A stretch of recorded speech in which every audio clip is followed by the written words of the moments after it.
जानकारी हमारे साथ साझा करने के लिए। तो एक और बड़ी खबर आपको बता दें, मालेगांव बम ब्लास्ट केस की फिर से सुनवाई होगी। एनआईए स्पेशल कोर्ट के फैसले को बॉम्बे हाई कोर्ट में चुनौती दी गई थी।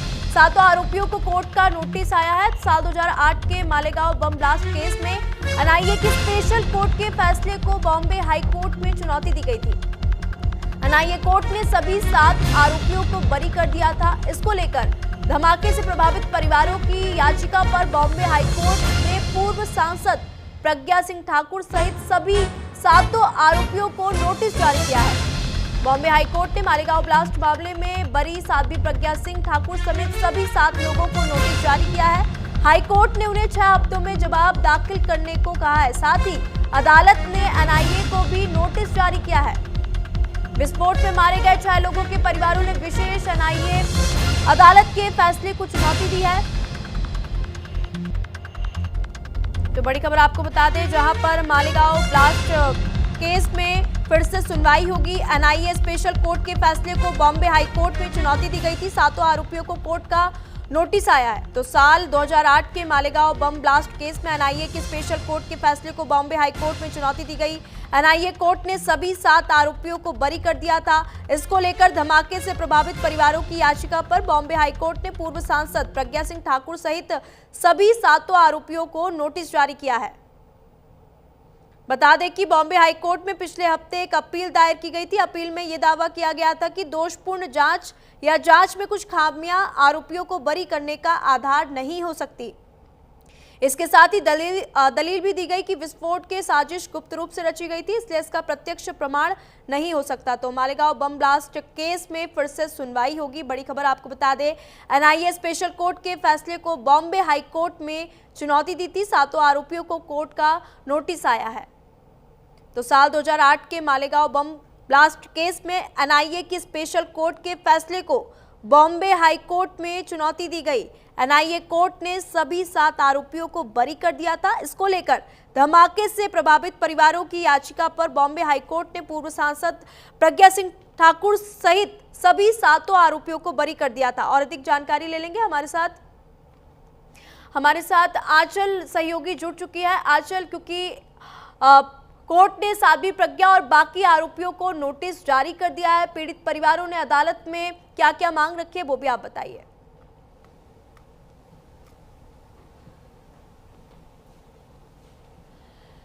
बिल्कुल, देखिए जिस तरह से सभी जो 7 आरोपी थे पहले उनको रिहा कर दिया गया था और ये बोला गया था कि जिस तरीके से उनके नाम इसमें आए थे वो पूरी तरीके से गलत थे। लेकिन अब मालेगांव जो पूरा हादसा हुआ था उसको लेकर एक बार फिर से जो पीड़ित है उन्होंने बॉम्बे हाई कोर्ट का रास्ता अपनाया है, जिसमें देखिए सुनवाई के लिए बॉम्बे हाई कोर्ट तैयार हो गया है। और जैसा कि अरशद मदनी की हम बात करें तो उन्होंने कहीं ना कहीं इस बात को लेकर कहा है कि जो आरोपी थे उनको बरी करना ये कहीं ना कहीं गलत था और ऐसे में न्याय नहीं मिला है पीड़ितों को। हालांकि देखिए इस पूरे मामले को लेकर अलग अलग बयान भी हमने पिछले दिनों देखने के लिए सुनने के लिए मिले, जिसमें नेताओं का ये कहना था कि इसमें उस वक्त यूपीए गवर्नमेंट की सरकार थी और जानबूझकर जो है कुछ नेताओं को, चाहे साध्वी प्रज्ञा हो, कर्नल की बात हो या फिर देखिए स्वयं उसमें कई ऐसे नाम आए थे जिनको फंसाने के लिए कहा गया था, जिसमें योगी आदित्यनाथ का भी नाम आया था कि उनको भी फंसाने के लिए कहा गया था। ऐसे कुछ जो पूर्व अधिकारी हैं उनके कई खुलासे ऐसे हुए थे। हालांकि देखिए पूरे मामले में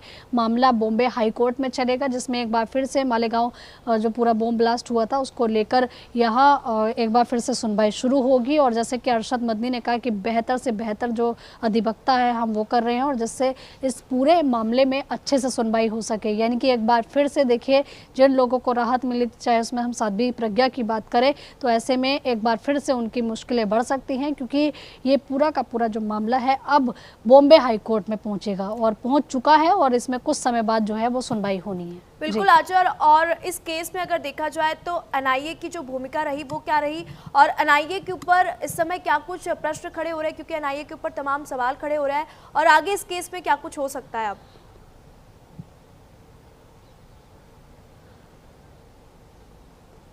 बिल्कुल देखिए, इस पूरे मामले में जो 7 आरोपी हैं उनको नोटिस जारी किया गया है। इसके साथ ही एनआईए को भी नोटिस जारी किया गया है और आगे क्योंकि इस पूरे मामले में सुनवाई होगी तो जाहिर सी बात है कि चाहे एनआईए हो या फिर जो पीड़ित है, जो आरोपी हैं, उन सभी को अपनी तरफ से अपना पक्ष यहाँ पर बॉम्बे हाई कोर्ट में रखना पड़ेगा, क्योंकि मालेगांव पूरे मामले में पहले इनको राहत मिल चुकी है, लेकिन एक बार फिर से देखिए बॉम्बे हाई कोर्ट का रुख अपनाया गया तो जाहिर सी बात है कि जो जो चीज़ें उन्होंने पहले पेश की हैं उनको राहत मिली थी, अब उनको एक बार फिर से वो सारे दस्तावेज या सारी चीज़ें जो हैं बॉम्बे हाई कोर्ट में भी रखनी पड़ेंगी, जिससे एक बार फिर से जो अपना पक्ष है वो उसको मजबूत कर सके। लेकिन सबसे बड़ी बात यह है कि क्या यहाँ पर जो 7 आरोपी थे या एनआईए था उनको राहत मिलेगी, क्योंकि लगातार देखिए इनको नोटिस जारी किया गया है और इस पूरे मामले में एक बार फिर से उनको बॉम्बे हाई कोर्ट में अपनी बात रखनी पड़ेगी। और पीड़ित जो हैं, जो कि जिनकी तरफ से देखिए पिटीशन फाइल की गई, अरशद मंदी जैसे लोग जो है उनका सपोर्ट कर रहे हैं, तो जाहिर सी बात है कि मामला एक बार फिर से बढ़ता हुआ नजर आएगा। बिल्कुल। और आंचल, क्योंकि इस केस में अगर देखा जाए तो राजनीतिक चेहरे भी हैं, तो राजनीतिक प्रतिक्रिया कुछ सामने आई है क्या इस पूरे केस को लेकर अभी?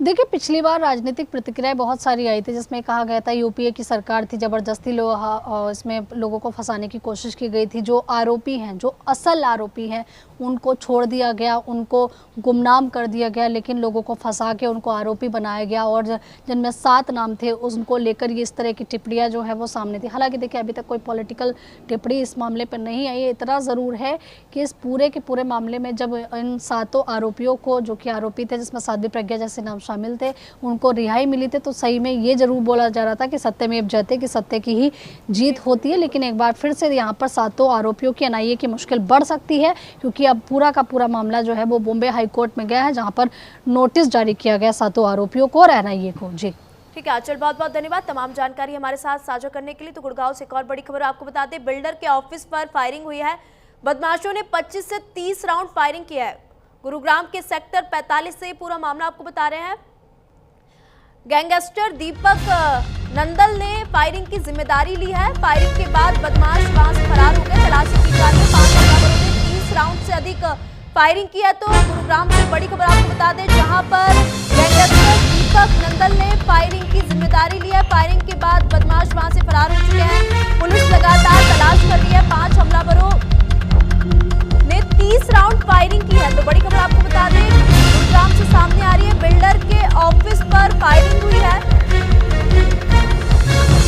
बदमाशों ने 25 से 30 राउंड फायरिंग की है। तो बड़ी खबर आपको बता दें, 5 हमलावरों ने 30 राउंड से अधिक फायरिंग की है।